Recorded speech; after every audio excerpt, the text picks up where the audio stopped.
여러분 안녕하십니까? 네, 어저께 저녁에 제가 처음 인사를 드렸고 또 오늘 처음 뵙는 분들 계시기 때문에 다시 인사를 드립니다. 저는 산육대학교 신학과에서 학생들을 가르치고 있는 이종수 목사입니다. 여러분 이 아름다운 경산교회에서 또 너무나 아름다운 예배 순서로 하나님께 우리의 마음을 드리고 있는 우리 믿음의 가족들과 함께 특별한 시간을 갖게 되어서 너무너무 감사하고 행복합니다. 제가 보니까 특별한 손님이 계신 것 같아서 제가 담임 목사님이 하셔야 되겠지만 우리 스리랑카에서 오신 우리 가족 오셨어요? 뭐 제가 담임 목사는 아니지만 인사를 하고 우리 환영하는 것이 훨씬 낫할 것 같아요. 박수로 한번 환영할까요?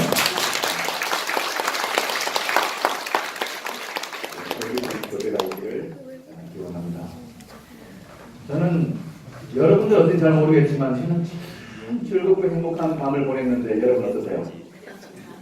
괴로운 밤 보내셨습니까? 좋은 밤 보내셨습니까? 제가 고등학교를 88년 2월에 졸업하고 사실 이 경산 땅에서 6년 정도 뼈가 굵고 그 다음에 지식이 자라고 또 꿈이 자라고 그렇게 했었는데 떠난 이후에 몇 번 밟지 못했습니다. 그런데 30년간 왔다 갔다 하는 것보다 최근에 한 1년 사이에 제가 더 많이 경산을 왔다 갔다 하는 것 같아요. 그 이유는 뭔가 하면은 나이가 들어서가 아니고 뭐 그것도 있겠지만은 친구 동창을 만나가지고 이 친구가 이렇게 좋은 사람이구나 따뜻한 사람이구나 알게 되니까 집에 가는 것만큼 이 친구 집에 오고 싶어요. 그 친구가 누군가 하면 여러분들이 사랑하시는 최두영 집사님이십니다. 그래서 이 친구를 제가 만나면 부담감이 하나도 없는데 아침에 밥을 안 한다고 그랬거든요. 그런데 또 이것저것 꺼내가지고 먹는데 한상 가득히 채워가지고 제가 사진을 찍었습니다. 살짝 밥값을 내라 그럴까 걱정을 했는데 걱정할 필요가 있었어요? 없어요. 왜? 친구니까. 우리 친구 아이가? 친구니까. 그 다음에 하룻밤을 잤는데 조금 걱정되는 거는 이 와이프가 남편하고 자야 되는데 자리를 비워주더니 자기 남편이랑 자라는 거예요. 그래서 제가 그 와이프 자리 대신해가지고 최 집사님하고 안방에서 잠을 잤습니다. 좀 걱정이 되는데 방값을 받을까 안 받을까요? 안 받을 것 같아요. 왜요? 우리는 친구니까. 참 친구처럼 좋은 게 없어요. 그리고 고향도 좋아요.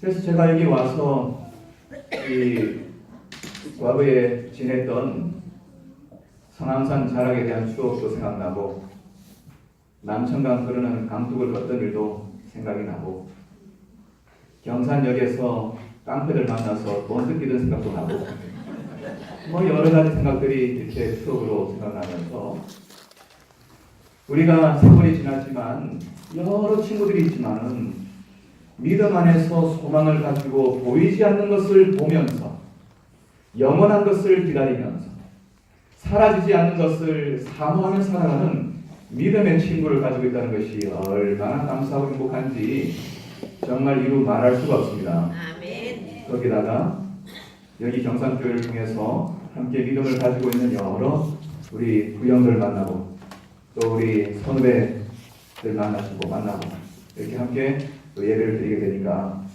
오늘이 꼭 천국 와 있을 것 같습니다. 제가 어저께 무슨 제목으로 말씀드렸죠? 네, 내가 하나님의 나라입니다. 요즘 제가 다니면서 하는 설교의 제목이 크게 두 가지인데 어저께 내가 하나님의 나라입니다. 이거 하고 오늘 우리가 조금 나누게 될 두 번째 제목은 우리가 하나님의 나라입니다. 한번 따라해 보시죠. 우리가 하나님의 나라입니다. 어떤 일요일 교회에서 어린아이들에게 목사님이 설교를 했어요. 여러분 잘생기면 하늘나라 갈 수 있나요? 대답 뭐라고 했을까요? 아니요. 돈 많이 벌면 하늘나라 갈 수 있나요? 아니요. 공부 잘하면 갈 수 있나요? 엄마들 그렇게 말하고 싶죠. 그런데 아니요. 그러면 어떻게 가죠? 그랬더니 아이들이 배운 대로 이구동성으로 죽어야 가요. 마치 어떤 분들이 그렇게 믿는 것처럼 천국은 죽어야 가는 것처럼 생각하고 있는지 몰라요. 언젠가 예수님이 오시면 그때나 천국에 들어가서 그제서야 걱정 내려놓고 평안 가운데 살아갈 수 있는 것이라고 생각하고 있는지 몰라요. 정말 그럴까요? 저는 그렇게 생각한다면 기독교 신앙이라고 하는 것은 매우 조건적이라고 생각합니다. 이 땅에서는 못 먹고, 이 땅에서는 괄시받고, 이 땅에서는 무시받고, 잘 못 살고, 우리가 하고 싶은 거 참고 살다가 그 대가로 천국에 들어가서 맛있는 거 먹고 걱정 살아간다면 그 신앙이야말로 과거 한국 사람들이 가지고 있었던 샤머니즘, 한국 사람들이 믿고 있었던 무당을 섬기는 신앙과 뭐가 다를까? 내가 무엇인가 조금 희생해가지고 노력해가지고 하고 싶은 것 좀 보류시키면서 미래의 행복을 위하여 그렇게 오늘을 피곤하게 살아간다면 그것이야말로 무당신앙과 차이가 없다. 그런 생각을 하게 되는 것입니다. 하나님께서는 우리에게 우리가 궁극적으로 주님이 오실 때에 하늘나라를 가겠지만 이 땅에 사는 동안에도 천국 생활을 하도록 부르셨다고 하는 것이 말씀을 통하여 확실하기 때문에 저는 이 믿음 안에 살고 있습니다. 아멘. 여러분도 그러시나요? 어저께 읽었던 누가복음 17장 20절 21절의 말씀을 다시 한번 기억해 보시면 이런 말씀이 있습니다. 바리새인들이 와서 예수께 묻기를 하나님의 나라가 임한 것이 언제입니까? 물었습니다. 이때 주님 말씀하시기를 하나님의 나라는 여기 있다 저기 있다로도 못하리니 하나님의 나라는 어디 있다고요? 너희 안에 있느니라. 너희 안에 있느니라. 그래서 그런 시각으로 성경을 읽게 되면 하나님의 말씀은 매우 가까운 것으로 다가오게 되어 있습니다. 우리는 성경을 매우 조건적으로 봐요. 우리가 잘 아는 팔복의 말씀을 잘 아시는데, 자, 제일 처음에 뭐라고 되어 있죠? 심령이 가난한 자는 복이 있나니 천국이 저희 것이며. 이 말씀을 죄인의 생각으로, 인간적인 생각으로 이해하면 이렇게 본단 말이에요. 우리가 이 땅에 살면서 잘 먹지는 못하고 또 떵떵거리지는 못하더라도 마음을 가난하게 먹고 그냥 힘들지만은 이렇게 인내하며 살면은 우리에게 뭐가 주어질 것이다? 천국이 주어질 것이다. 만약 그런 식으로 읽고 아멘한다면 앞서 말씀드린 것처럼 무당신앙이라는 거예요. 성경은 그렇게 되어 있는 게 아니에요. 성경은 이런 식으로 표현되는 것입니다. 한국어로 번역되면서 마치 심령이 가난한 자는 복이 있나니 천국을 줄 것이다. 온유한 자는 그들에게 조건으로 복으로 상으로 땅을 기업으로 줄 것이다. 이렇게 읽고 있지만 실제로 그런 게 아니에요. 그대로 순서대로 읽는다면 이런 식인 것입니다. 마음이 가난한 자들 그들은 복이 있다. 왜냐하면 천국이 저희의 것이기 때문이다. 무슨 말일까요? 복이 있다. 모든 사람들이 복이 있다. 어떤 사람들요? 마음이 가난한 사람들은 복이 있다. 거기에는 이미 복이 주어진 것입니다. 복이 있다. 마음이 가난한 자들이요. 복이 있다. 심령이 가난한 자들이요. 복이 있다. 온유한 자들이요. 복이 있다. 애통하는 자들이요. 거기에는 어떤 조건이 없어요. 이미 하나님께서 지구상 위에 살고 있는 슬픔을 겪고 어려움을 겪고 가족들이 이별하고 나름대로 힘겹게 살아가는 모든 사람들 곁에 임마누엘로 떠나지 않으신다는 약속을 성육신하신 예수님을 통해서 분명하게 말씀해 주셨지 않습니까? 하나님이 언제 우리 곁을 떠난 적이 있나요? 하나님이 우리를 잊으신 적이 있을까요? 우리는 그분을 잊을지라도 혹 어머니는 자식을 잊을지라도 하나님은 우리를 잊지 않으신다고 말씀하셨는데도 불구하고 마치 우리는 하나님이 때때로 우리를 잊어버리신 게 아닌가 의심하면서 불안하게 살고 있는지 모른다는 거예요. 아니에요. 하나님은 오늘도 우리에게 필요한 모든 것들을 제공해 주셨어요. 오늘 최대훈 집사님 집에서 일어나가지고 성암산을 쳐다보니까 바람결에 춤추는 나무들 속에서 제가 무엇을 느끼냐면은 하나님께서 인간의 필요를 위하여 산소들과 각종 유익한 것들을 물씬 그냥 넘치도록 내어놓고 있는 장면을 보게 되는 것입니다. 뭐예요? 하나님은 사랑이시니까요. 그래서 와이프는 생애의 정도의 계단에서 방긋방긋 피어나는 꽃송이마다 그리고 노래하는 새소리마다 하나님은 뭐라고요? 사랑이라고 노래한다. 아멘. 그런데 사람들은 눈이 어두워졌어. 왜? 기계가 발달하고 산업이 발달하고 인간의 이 기술이 발달하면서 온갖 우리 주변에는 창문 틈 저 사이로 조그만 나무가 하나 보일 뿐이지 모든 것이 인간이 만든 것으로 공간을 채워버렸습니다. 여러분들의 아파트 집안에 화초 몇 송이가 있을 뿐이지만 대부분 TV와 컴퓨터와 냉장고와 자동차와 모든 만들어진 인간의 능력들로 만들어진 것들이 채워지다 보니까 하나님께서 오늘 우리를 어떻게 먹이시고 어떻게 입히시고 어떻게 도우시고 어떻게 채우는지를 도무지 알지 못한 채 어두워진 가운데에서 불안한 가운데에서 미래에 대한 염려 가운데에서 어떻게 해야 될지 걱정 가운데에서 살아가고 있더란 말이죠. 심지어는 무슨 걱정이요? 죽는 걱정. 심지어 여러분 믿지 않는 사람들은 죽음에 대한 걱정이 별로 없더라고요. 어차피 뭐하는 세상이에요. 한 번 사는 인생 뭐 별거 있어? 이게 포장마차의 술집 제목이더라고요. 인생 뭐 별거 있어? 한 잔 마시고 잊어버리고 그저 살다가 가는 것이 인생이지 라고 생각하는 사람들보다 못한 걱정거리 투성인 그리스도인이 너무 많다는 거예요. 예수님께서 우리에게 말씀하시기를 수고하고 무거운 짐진 자들아 다 내게로 오라. 내가 너희를 쉬게 하리라.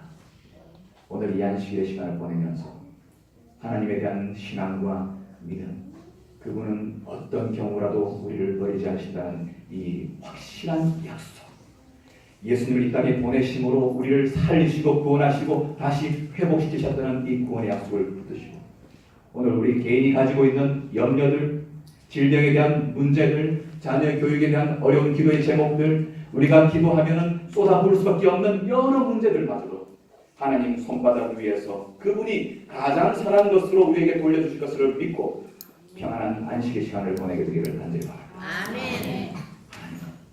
무엇을 통해서 가장 기뻐할까요? 우리가 이 시간 예배를 드리면서 하나님 저는 모든 것을 내려놓았습니다.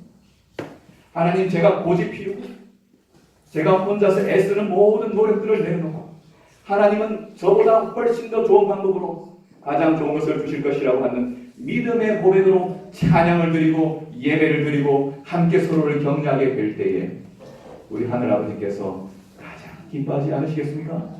아멘. 하나님은 선하신 분이에요. 하나님은 주기를 기뻐하시는 분이에요. 창세기 22장에 아브라함이 이삭을 모리아산에서 제물로 드립니다. 아브라함 같은 믿음 무슨 믿음일까요? 자기 자식을 제물로 드려서 잡아가지고 짐승처럼 잡아서 하나님께 제물로 드릴 수 있는 정도의 정성이라면 하나님께서 간악하실 수 있다 그런 이야기입니까? 만약 그렇다면 무당신앙이에요. 사람들은 이런 성경들을 가지고 사람들의 마음을 계속해서 조작합니다. 우리가 어떻게 하나님께 충성을 하고 순종을 하고 명령을 따라서 어떻게 행동하면 하나님은 거기에 맞춰서 복을 주실 거라고 하는 이상한 진리들을 성경이 이상한 이야기들을 사람들이 하고 있습니다. 그런가요? 아브라함은 무엇 때문에 믿음의 조상이 되었을까요? 모리아산에서 가장 소중한 100세에 낳은 아들 이삭을 제물로 드리는 순간 그때 깨달았어요. 인간이 하나님께 무엇을 드려 하나님의 사랑과 은총을 입는 것이 아니라 하나님께서 죄인 인간을 위하여 무엇을 줄 수 있는지를 깨달았던 것이죠. 아멘.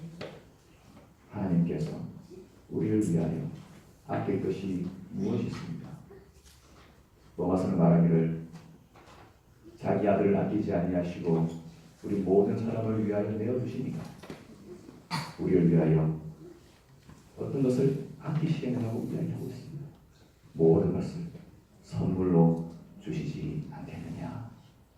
여러분 이 하나님을 신뢰하시기 바랍니다. 아멘. 그때에 뭐가 와요? 평안이 이르러 올 것이다. 평안. 그것은 이 사회성에 있는 여러 교단이 있지만은 그 교단 가운데에서 안식일 교인만큼 분명하게 가질 수 있는 사람들이 어디 있을까요? 하루 전체를 안식하며 평안을 누리며 살아간다는 것은 염려와 모든 이 어려움들을 하나님 손에 내려놓고 살아가는 것 아니겠어요? 아멘. 우리가 어떤 일을 불안해하면서 최선을 다해 일하는 것보다 더 중요한 것은 우리 앞서 일하시는 하나님, 그분이 우리의 아버지라는 사실입니다. 그래서 저는 기도할 때에 여러 기도의 내용을 염려하지 않습니다. 왜요? 성경은 말하기를 하나님께서는 우리가 구하는 것보다 더 좋은 것을 주시는 분이라고 말씀하셨거든요. 그래서 가장 은혜로운 기도의 순간이 언제인가? 제일 첫 순간, 하늘에 계신 우리 아버지. 끝. 하늘에 계신 우리 아버지. 여러분들의 아버지는 어떠셨습니까? 저는 저희 이 선친께서 저를 낳으셨을 때가 56세셨기 때문에 이미 중학교 올 때 70이 되셨어요. 뭐 그런 저 같은 사람은 거의 없을 겁니다. 이미 이 분단의 아픔을 겪고 혼자 사시다가 늦게 저희 어머니를 만나셔서 결혼하시고 저를 낳으셨기 때문에 그래서 70이신 아버지하고 중학생하고는 대화가 별로 없어요. 저희 아버지는 뭐 안 그래도 과묵하신 데다가 나이가 많으시니까 그저 제가 집에 가면은 하는 일이 뭐냐면은 머리부터 이렇게 한번 저를 쓰다놓으세요. 이렇게 얼굴하고 이렇게 쓰다놔서 이렇게 쭉 한번 훑어 만져보는 거예요.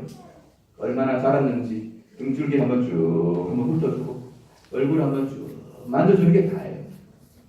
그래서 저는 아버지가 저에게 사준 선물에 대한 기억도 별로 없어요.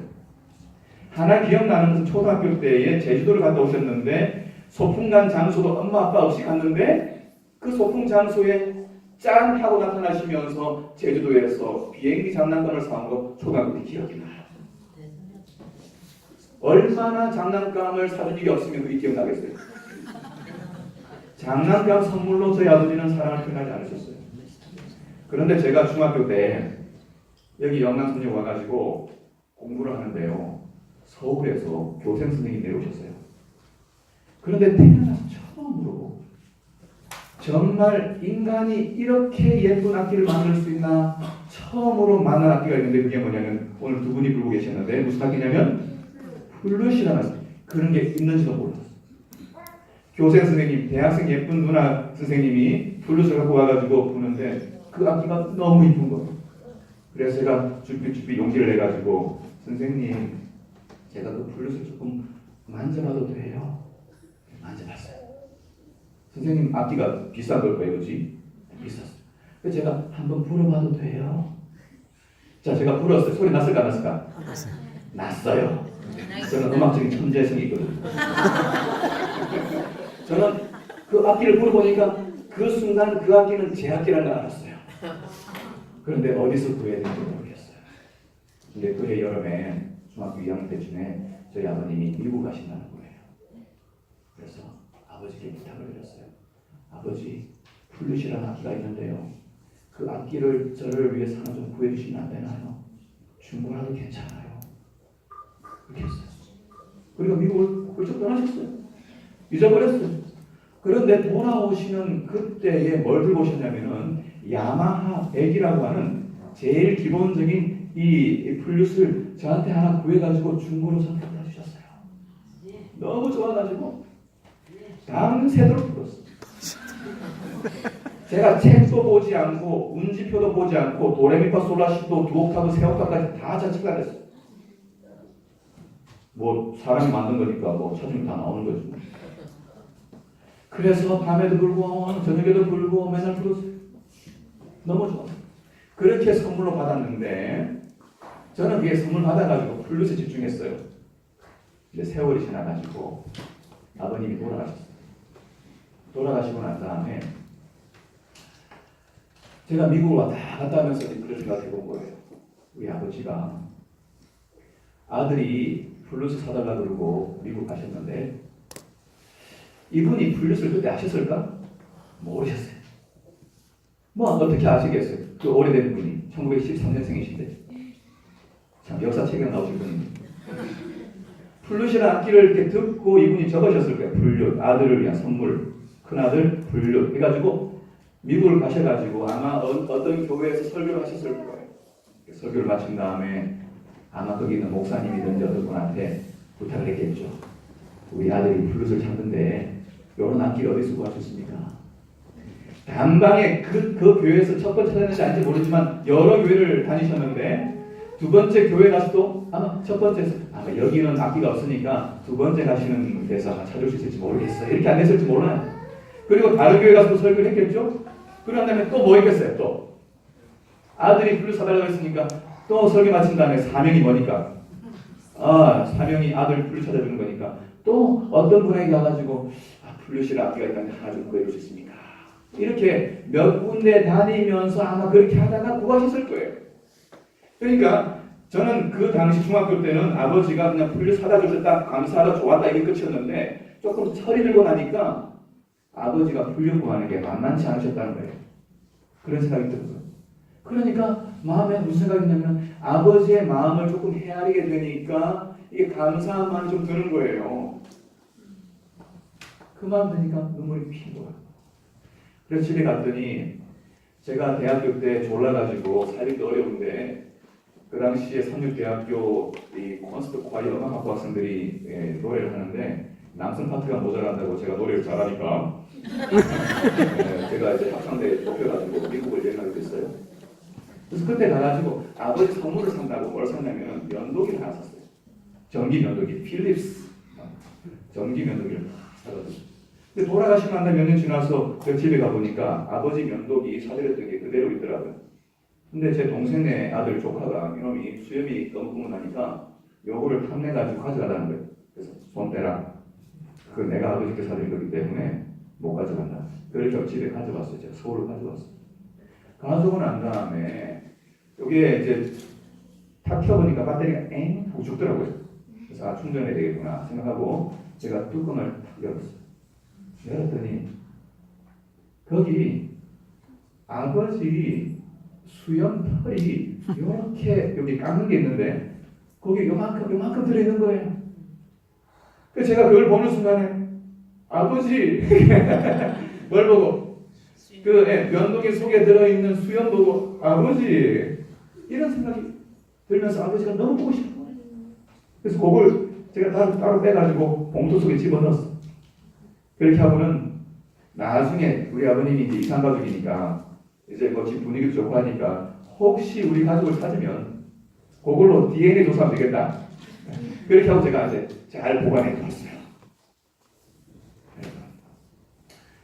하나님의 사랑을 우리가 헤아리기 시작하면 그때부터는 우리의 신앙이 너무너무 행복해져요.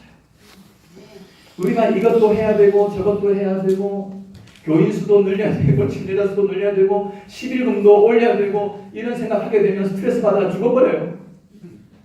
그런데 중요한 것은 하나님이 우리를 위하여 무엇을 할 수 있는지 어떤 것을 희생하셨는지 무엇을 주셨는지 이것을 말씀을 통하여 헤아리는 것보다 우리에게 더 소중하고 귀한 것이 어디 있겠습니까? 하나님께서 우리에게 무엇을 허락하셨는가? 우리 마음에 들어오셔서 우리의 삶이 이 땅에 살고 있지만 천국 되게 하셨어요.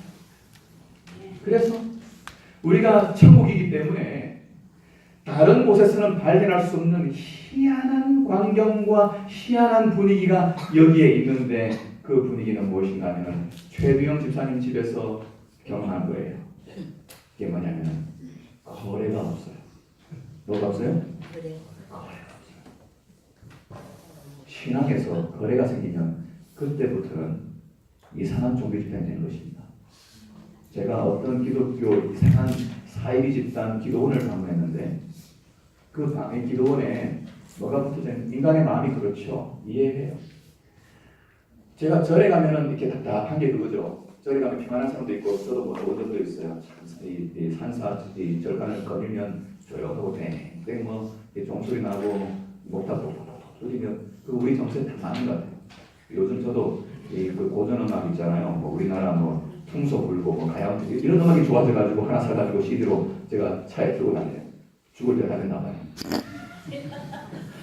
그런데 뭐가 좀 불편하냐면은 제가 하나님 말씀을 알고 하나님 나라의 이 신앙을 알기 때문에 뭐가 좀 불편하냐면은 뭐 자기 소원을 이루기 위해서 기와장 위에다가 뭐 써가지고 또 기와도 헌납하고 그 다음에 연등 행사할 때 뭐 이렇게 뭐 그죠?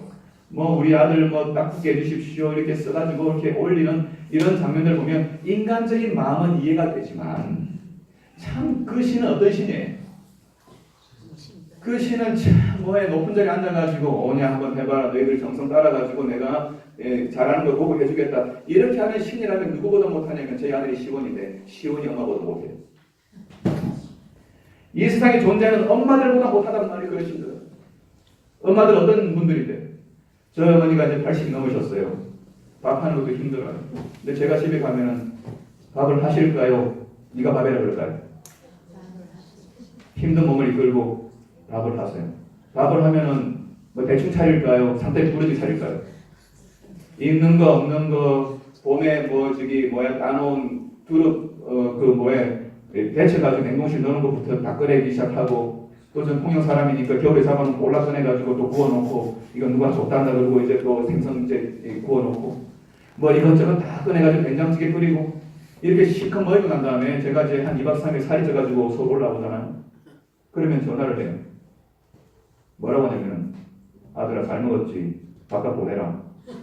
뭐 그렇게 하지 않으시고 뭐라고 해요? 미안하다. 왜 갑자기 미안하네? 내가 저 잘해 먹어야 되는데 미안하다 이래요. 아니 도대체 이게 무슨 변화래? 해주고 해줘도 뭐예요? 더 못해줘서 미안한 것이 우리 어머니의 사랑일진데 그 어머니를 이 세상에 만드시고 가정을 창조하신 하나님 아버지는 얼마나 사랑이실까요? 아멘. 믿어지시나요 여러분? 아멘. 나는 믿어져요. 나는 왜 그런 은총이 있나 몰라서 이 김원중 집사님 계시지만 믿어져요.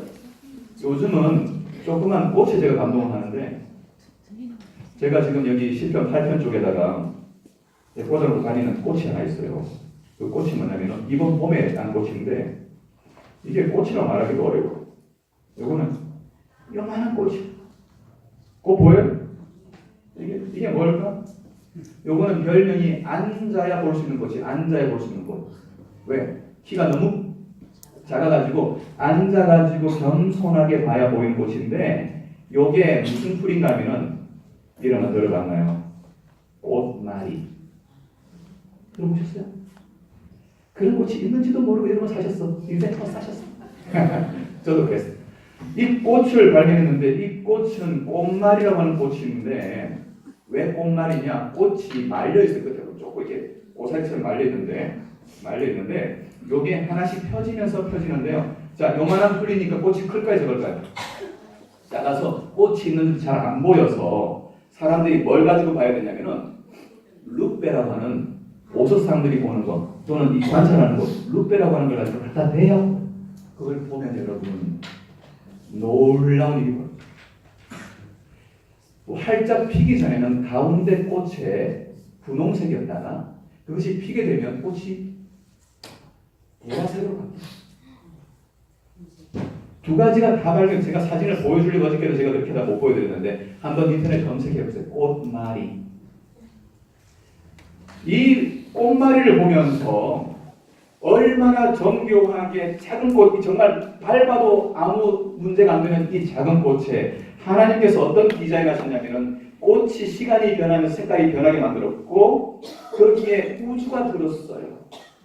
그래서 이 꽃 이름이 뭐예요? 이거는 여러분이 뭐 카네이션인데 카네이션. 그런데 가을에 피는 꽃을 뭐라고 그러냐면 우리가 한들한들 코스모스가 뭐예요? 우주. 꽃에 뭐가 들었어요? 우주가 축소되어 있는 것처럼 아주 균형진 정말 잘 설계되어 있는 게 들어있다. 산상수훈에 이렇게 있어요. 하나님께서 우리의 생계를 위하여 필요한 것만 제공하셔야하면 뭐하러 꽃을 만들고 새를 만드셨을까? 우리가 먹고 살고 집을 짓고 살아야 된다면 뭐하러 하나님께서 이렇게 꽃을 예쁘게 만드셨을까? 하나님께서 이 꽃을 만드시면서 이 작은 들풀과 꽃들도 이렇게 귀하게 디자인을 하고 돌보신다면 하물며 하나님의 형상으로 만들어진 저와 여러분들은 하나님께 얼마나 지극한 사랑을 받고 있는 귀한 존재인지를 누가 이야기한다고요? 이 작은 들꽃이 이야기하고 있는 것 아니겠습니까? 아멘. 이 봄이 가는 게 아쉬워요. 그래서 룻배를 들고 이 꽃 쫓고 다니면서 뭘 보는 겁니까? 과학자들은 그 꽃이 얼마나 과학적인지 보겠지만 우리는 그 속에서 하나님의 사랑을 보는 것입니다. 아멘. 오늘 점심 메뉴가 있는지 아니면 집에 가서 드시는지 잘 모르겠지만 이 교회는 분명히 점심이 있을 것 같아요. 점심을 드시면서 우리는 배를 채우게 먹지 않아요. 우리는 먹을 때도 하나님의 사랑을 먹어요.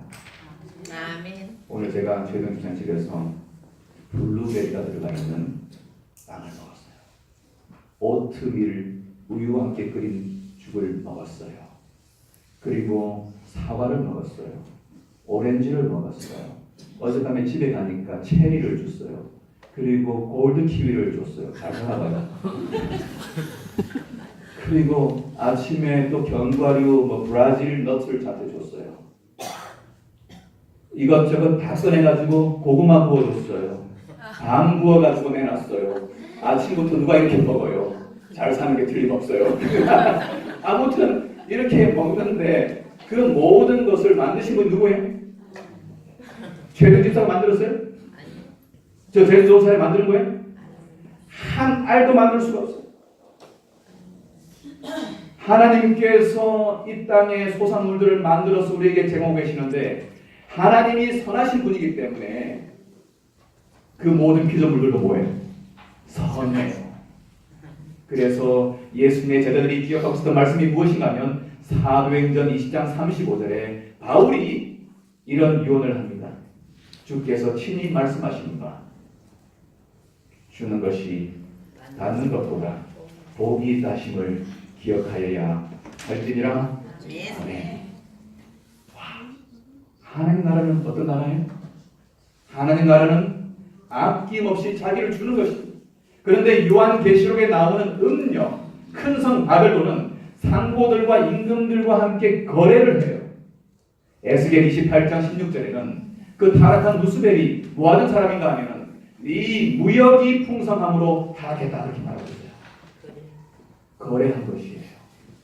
교회를 나오는 이유가 내 모든 그 이익을 위하여 이익의 수단이 된다면, 종교가 이익의 수단이 된다면, 어떤 인간관계가 나를 위한 어떤 도구가 된다면 그것은 사단의 세계관을 따르고 있는 것이에요. 하나님의 세계는 주는 것이고 나누는 것이고, 그래서 그 세계를 알고 있는 저희들은 먹고 마실 때마다 모든 음식들 속에서 하나님의 일이 찍혀있다는 사실을 발견하게 되는 것입니다. 아멘. 그 일이 뭐예요? 사랑이라고 하는 일. 먹고 마시는 물 한 잔 속에도 하나님은 사랑이라고 하는 그분의 성품이 적혀있다는 사실이에요. 그래서 신앙이라고 하는 건요, 그냥 교회 와서 신앙적 행동을 하는 그 자체는 아니에요. 너가 있어야 돼요. 하나님의 사랑을 볼 수 있는 영적인 안목을 계속해서 개발해서 보이지 않는 세계를 보고 보이지 않는 가치를 보고 인간의 마음속에 들어있는 그 아름다운 것들을 찾아내면서 그것을 격려하면서 그것을 이끌어내면서 행복하게 살아가는 우리의 삶이 되는 것, 그것이 중요한 것 아니겠습니까? 아멘. 그러면 이 땅에서 우리가 뭐가 되냐면 하나님의 나라가 되는 것입니다. 그래서 하나님의 나라는 여기 있다 저기 있다고 못합니다.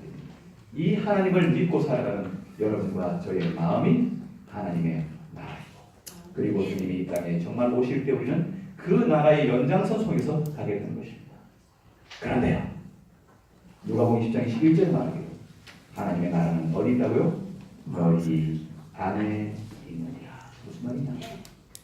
1차적으로 개인적으로 내 마음에 계시기로 하지만 하나님은 어디 계신다고 했냐면 너희 안에 있느니라 말씀하셨어요.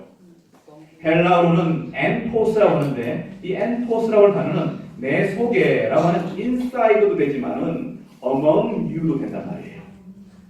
among이라고 하는 말이 뭐냐면 너희들 가운데 너의 하나님 여호와가 너의 가운데 계신, 그게 단순 나오지만 하나님 어디 계시냐면 우리 가운데 계셔서 두세 사람이 내 이름으로 기도하는 곳에는 나도 그들 중에 있느니라. 아멘. 어디가 천국일까요? 두세 사람이 모여서 함께 동일한 하나님의 이름을 부르며